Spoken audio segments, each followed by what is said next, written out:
energy usage and you use Customer Connect. You can see comparisons of your costs month to month, set usage alerts, and avoid being surprised with a high electricity bill at the end of the month. Simply sign up at www.cuc-cayman.com and click on My CUC. Once logged in, track and monitor all of your energy usage information through Customer Connect and make payments at your convenience with PowerPay. And CUC is giving you the power to save. Can you hear that? That's the peace of mind I get knowing my boat is insured with Island Heritage. That's right, trusted property and motor insurer, Island Heritage is now insuring Cayman's boats, and they have a policy that's right for yours. Be confident you're heading for smooth waters, knowing that Island Heritage is with you all the way. To get your quote, call 949-7280 or visit islandheritageinsurance.com.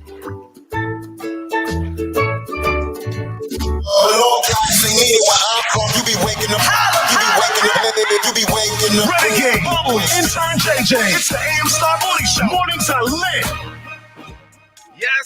Yes. Good morning. We are powered by Flow, and we have a special guest in studio, Mr. Is it still MP? Well, technically, until MP Alva Suckoo running for Newlands. Welcome to the Star Studios. Morning, thank you. Yeah, it's still MP until election day, and then from then on, it'll still be MP, as far as I'm concerned. Yeah, that's what. Okay, that's what we're saying. All right, now we got a lot of stuff to ask. We have a half hour with you, sir. Now, to me, it's a lot of people running, but you're one of the people that the attention's on. Mm-hmm. You made news earlier on in your campaign of aligning with, I guess, the alliance. You could tell me what that is. I don't know what that is, and why did you do that? Okay. Well, first of all, good morning to everybody that's listening and watching. It's a pleasure to be here. Jumping right into the difficult question. That was difficult? No, man, we didn't reach difficult yet. But it's not difficult for me. I took the time. What I did was the last 4 years I've been in opposition. Mm-hmm. And in opposition, if you don't have the majority, you're really not saying much. Right. You have to push really hard to get things done. But you're there to keep the government in check. Your role is not to appropriate budget, get projects started, major projects, unless it's in your constituency and you're able to convince the government to do something. Mm-hmm. So, after 8 years in politics, I said, where do I want to go? I'm not getting any younger. Pretty soon there's going to be a younger person come along who is just as suitable as me to do the job. And I don't want to stand in their way. So I have to do what I have to do now.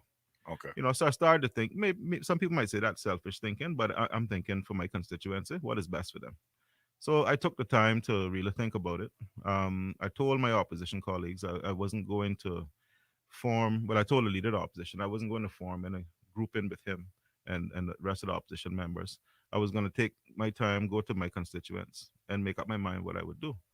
So I started doing that process. I went door to door. I didn't get to the entire constituency, but I covered a good 3/4 of it before I made that decision. Mm-hmm. And at the time, I was having some conversations with a lot of different people, not just the premier. Right. But he and I sat down, and he said, listen, we've had our differences, but I want to... So before you get there, who went to who first? Who went to who, where? You said you named sat down. The first meeting was by chance. We were both ended up at the same place, sat down, had a drink together. Right. And that's how the conversation started. Okay. So it wasn't planned. Right. It wasn't planned at all. I actually was at South Coast, where most of the politicians end up going. Now, because that's like a political hub in Barton Town, Mm-hmm. So I went, he was there on a Sunday. I went to pick up food and sat down. We had a drink and we had a chat. So that's where the conversation started. And it's kind of evolved from there. He wanted me to come right away. I said, no, I have to talk to my constituents, make sure they're happy. Mm-hmm. He was patient with me and said, okay, well, this train not waiting forever, but, go and do what you got to do and let me know what you're thinking. And I went door to door and I spoke to people. The majority feedback I got was, we don't want to see you back in opposition. We want you in a position where you can do more for us, more for the community, more for the country. We think you're ready for it. And I told them one of the things that I would be expecting out of being part of the alliance is that after 8 years in politics, I would be in cabinet. Hmm. I think I'm ready for that challenge. So that Have was you ever been in cabinet? I have. In my first term, I was part of the progressives, Hmm. and I was a councillor at the time. They call them parliamentary secretaries now. Okay. But I would act for ministers when they traveled or they were out of office. So if there was a cabinet meeting, I would act for a minister if he was away. Okay. I acted for Marco Archer. I acted for the premier. I acted for Osborne Borden. I think I acted for Mr. Panton once or twice, maybe once. Hmm. Um, so ministers would call on me and say, "Hey, can you come and jump in? Okay. I can't be there." So I had some experience, limited, of course. Um, so I'm not unfamiliar with cabinet. Hmm. So went through that process and I decided, okay, this is how this is shaping up. Hmm. Newlands people want me back, the best that I could tell, but they want me in a position where I can do more, and I know where that is. So I start looking around, all the people that were talking to me and saying, "Hey, come with me, come with me, come with me," but I didn't see any organization. I Hmm. didn't really see where they were building something other than an election machinery. Hmm. Um, if someone says to me, "I'm building a party," that starts on the ground. It's a grassroots movement. Takes years to develop. What we have now is groups quickly coming together. But what worried me is that some of these relationships that I see forming, Hmm. I know are fleeting. So you would have one group of independents talking and another group, and you'd see people in between the two. And some of them didn't want to work with me. This one don't like me because of my shirt, whatever. Hmm. So I had enough of that. I've been in politics long enough to know that those sorts of relationships don't last. Right. I want to be in something that is going to be sustainable, that's going to last. So I made up my mind. The most organized grouping out there. There I have friends on that side, and it's not pure out of convenience. The last year, I would say 2 years, I have gotten a lot done working with the government. Right. Um, I even went to the UK with the premier and his team, negotiated changes to the constitution. He didn't have to invite a member of the opposition, two members of the opposition actually. Hmm. um, Different bills and so on that have come that have been brought by the government. I submitted amendments, um, critiqued them, submitted amendments, negotiated to the point where the government and the opposition could agree on those bills. I got a lot done in Newlands, Hmm. working with different ministers. So as I'm thinking to myself, well, we're already in a relationship where we're working together. Um, I don't see where I I find myself forced to put up a very strong opposition to a lot of what they're doing. Hmm. We're aligned in many areas. There were areas we still disagreed, like the port, but those are now behind us. And I said, you know what, it's time for me to step up now Hmm. and make sure that I can deliver for my people. So I made a decision, and why I did that early, I had people saying to me, "Don't do it now. Don't say it now. Hmm. Wait until the April 15th, and people will see where you pop up." Right. And I said, "No, that wouldn't be honest. That would be disrespectful to the people I represent. Right. I'm gonna let them know from now, so when they go to vote, they have that in their mind. Hmm. If I vote for him, this is where his plans to go. Hmm. Rather than the 2 weeks after election, you're still waiting to see who your government is, who your premier is, who your cabinet is. I was part of that process last time, and I Hmm. said I wasn't putting the country through that again. Right. The uncertainty, and then you end up with a government that people felt they didn't really vote for. Right. So I prefer to put it all out there. Say this is me. These are my plans. This is who I will work with, and God willing, that's where I'll be. And it is up to the voters then to decide if they like that or not. I don't like to do things kind of underhanded and under the table. I prefer to be upfront with it. Um, Even if people don't like it, Hmm. I prefer to just say this is me. I like to sleep good at night. Hmm. I don't like secrets. So that's how I approached it.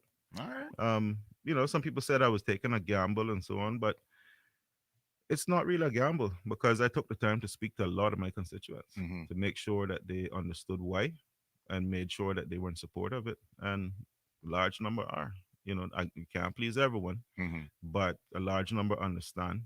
And even those who are a bit iffy about it said, yeah, we understand why you're doing it. they may have an anti PPM sentiment or something, or they may have seen, they would have preferred to see me totally independent. But one man can't do it. You need to be True. with a team, and I'm a team player, so I decided, this would be best for me and best for my constituents, best for the country. So Now I want to ask you the hard question. that wasn't a hard one. Now, because I know that you and Mr. Eden were pretty much close in every decision you guys made. Hmm. So my question was, did you discuss it? I don't know because I don't know your relationship with him, Hmm. so I don't know if that was one of the people you went to and asked as well, or it didn't matter to him because he's obviously retired. Well, Mr. Eden and I, obviously, throughout the last 4 years, 8 years, Hmm. have been very close. We share an office, so we had some early conversations, but I decided, because his son is running, Malcolm, who I Hmm. support, Hmm. um, and I know Mr. Eden is retiring, Hmm. and I didn't think it was fair for me to burden him too much with what I was doing. Hmm. So he knew about. I called Malcolm and I said, "This is what I plan to do." So Malcolm knew. He's not made that jump. He's stayed where he is, which Hmm. is, I totally respect that. Everybody got to decide for themselves. But there is no bad blood there or anything. Hmm. But I didn't burden Mr. Eden with my issues, because he has to focus on helping his son as well. So, and I know he's campaigning with him. Right. So, but there's no issues there Right. between Right. us. Yeah.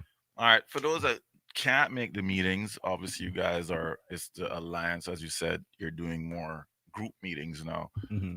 What are some of the messaging that you're putting out? What is it you said earlier that you have your plans? What are your Hmm. plans now? Well, I actually, in talking to my constituents, I actually came up with Newlands are home, right? Hmm. This is, and I have this, which is my report card from last term. Okay. So when my opponents say I haven't done anything, I have it in writing. He has an actual report card here. Wow. Yeah, because I don't believe in asking you for your vote Hmm. or your support if I can't demonstrate that I've been doing something. So I started hearing a little whispering on the ground. Oh, so and so came here and said, "You're not done anything. You're just showing up. You just getting the road paved." Hmm. 16 roads have been paved in Newlands. That didn't happen in 2 weeks.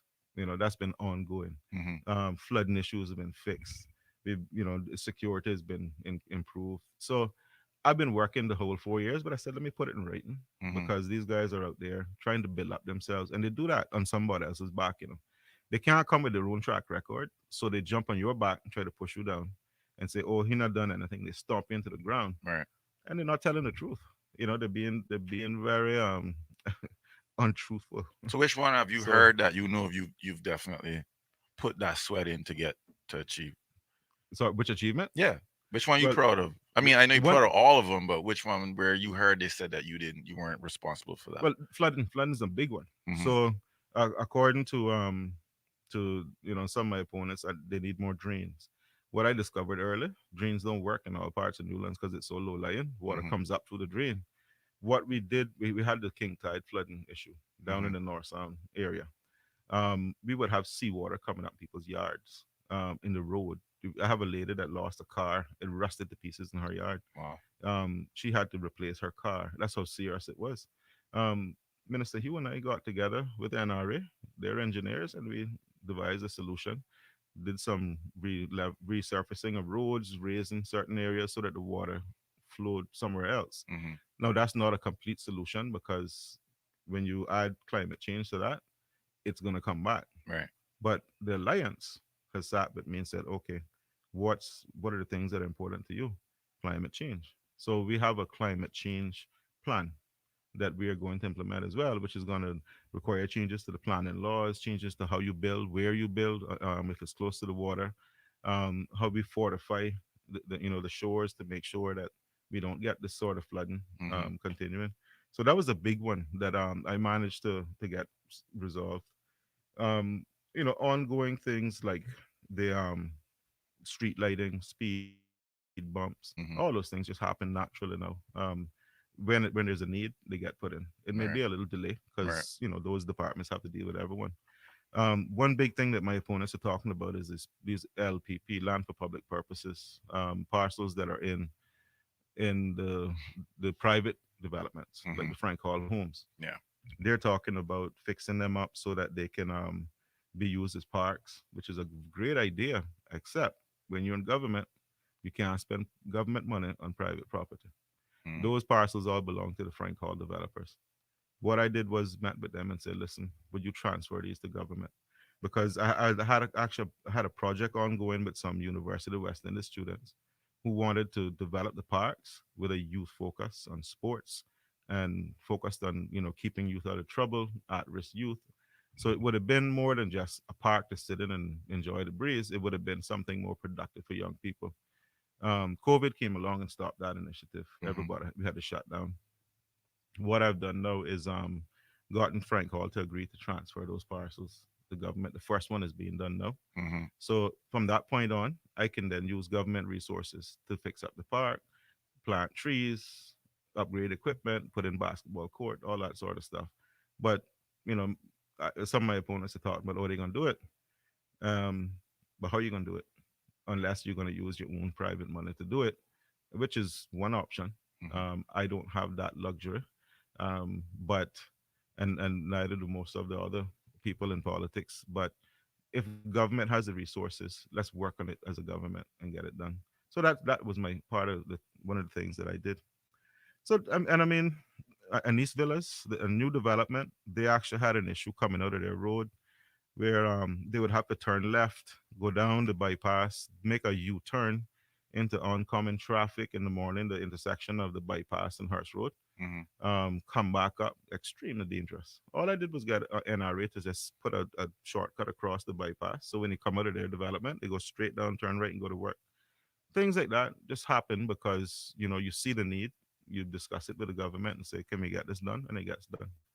Um, I don't get much pushback because I come with sensible solutions. I don't come with extravagant ideas or things that are going to break the budget. Mm-hmm. So that's how I've been working, and I have a pretty high success rate. Mm-hmm. Going forward, there's still a lot that needs to be done. One of the big things I want done in Newlands is I want a senior daycare center. We have a lot of elderly people who during the day are at home alone. They don't really get the care they need or the company. It might just be loneliness. Mm-hmm. When I go to visit them, I can tell. They open a door and you're inside there for hours because they want someone to talk to. Mm-hmm. So that is something that's needed in the community. We need more youth focus activities as well. We need more classroom space. We need better health care services. And right now, the Alliance has agreed we're going to expand the clinic in Town to offer more services to suit the community. One big thing I got was hurricane shelter. We didn't have any shelter in Town that could deal with a Cat 5 storm. Really? Yeah. So my What's the biggest shelter now? Is it just a civic center, yeah, or is it the and then school? then you have Savannah Primary, but they're not rated for Cat 5. Mm. So I don't feel good sending my people to those shelters if there's a Cat 5 storm headed this way. Mm-hmm. So what do I do with my people? The closest one is Clifton Hunter High School. What the government worked with myself, Minister Seymour, Mr. Eden, and said, okay, let's get this project going again. The Church of God building was designed for that purpose, and it was a partnership between government and the church to say let's build this building to Cat 5 status so that it could withstand a Cat 5 storm. And now that is on the way. The work is restarted. Mm-hmm. So now I can say with confidence tell people in Newlands, go to the Church of God building. You're not too far from your house. When as soon as the storm clear, you can get back home. So things like that have been done, and we need to continue them.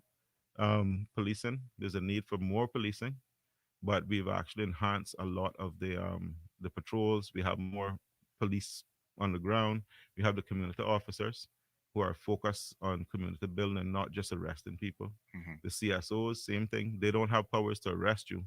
They have powers to come in and talk to you and say, okay, let's resolve this problem this way. And then they can liaise with all the police officers if something needs to be done. But they're very effective at keeping the community informed, communicating, building that relationship.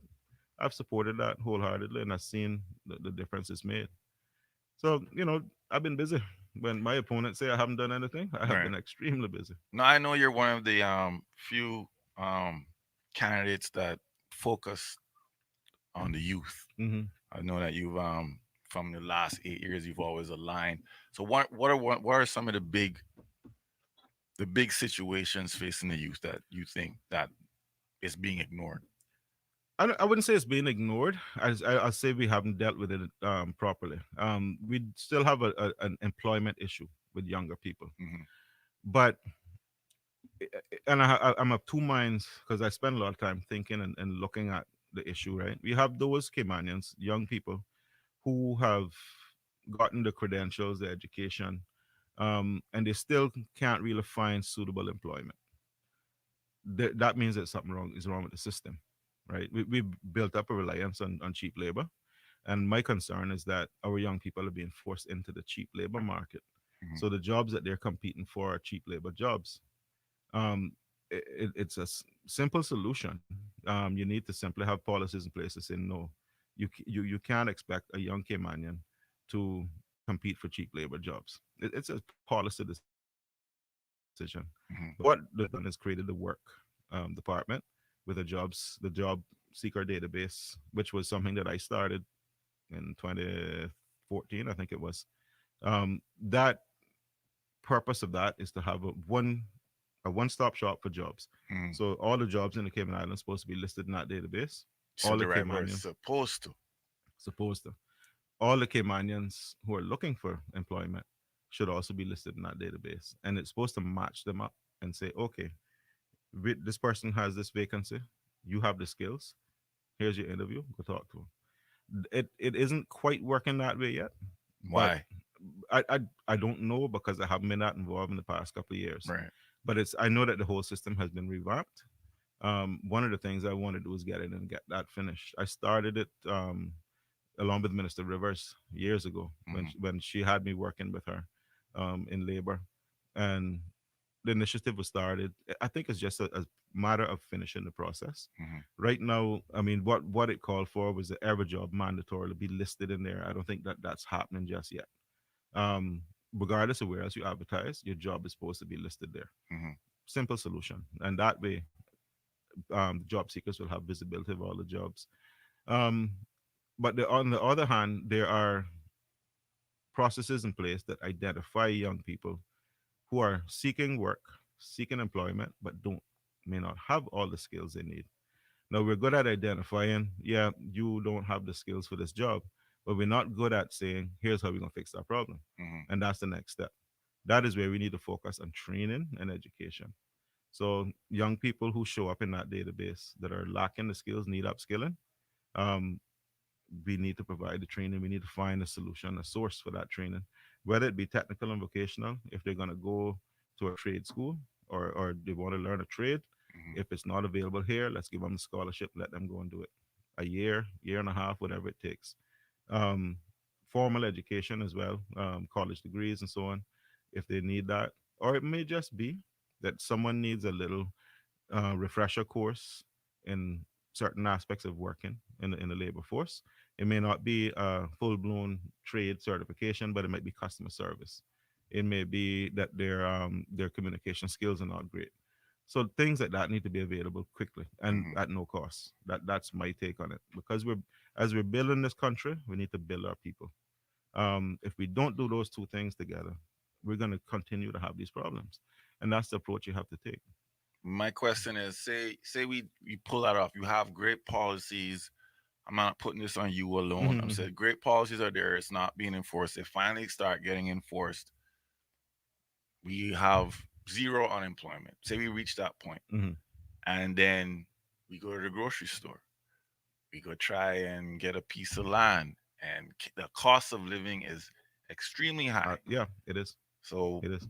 that would then be another issue. That's What are another your issue. thoughts on the cost of living in Cayman? Cost of living is a tricky one because we import most everything that we need, Hmm. right? So you have customs duties attached to a lot of what we import.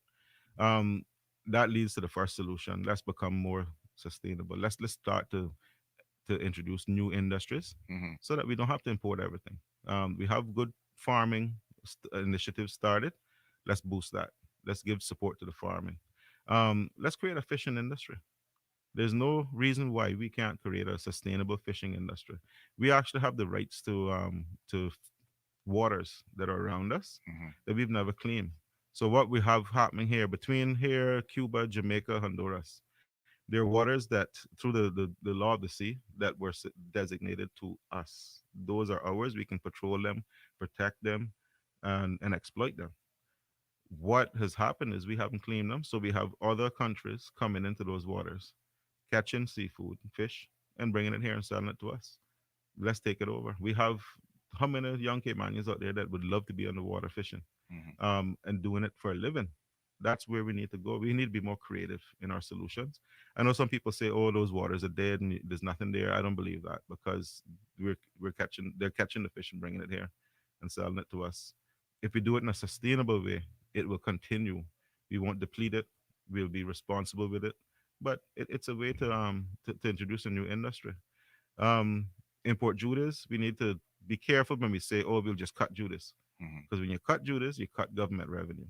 So that's going to be a hard pill to swallow when you have to start laying off civil servants when you can't pay salaries, right? Hmm. So you got to look at other ways. Health insurance. Why is health insurance so expensive? It's simply because we have everybody being sold health insurance, and they're all sort of in the same pool, right? So what you have is you have people in your age group, 65 and over, all are in one, or up to 65, are in one pool of people. So the risks, because claims are driven by, I mean, premiums are driven by claims. Hmm. The more claims you have, the more the insurance company is going to charge you for your premium. You need to bring down the claims. How do you do that? Take the people, the seniors, out of that group. Put them over here for a second. Don't forget about them. But then you have a group of insured people who don't have a high level of claims. Automatically, premiums are going to come down. Out of the money you save by reducing premiums, you take some of that and you put it in a fund to take care of the health costs of the seniors. So you have them in a separate group. They're protected.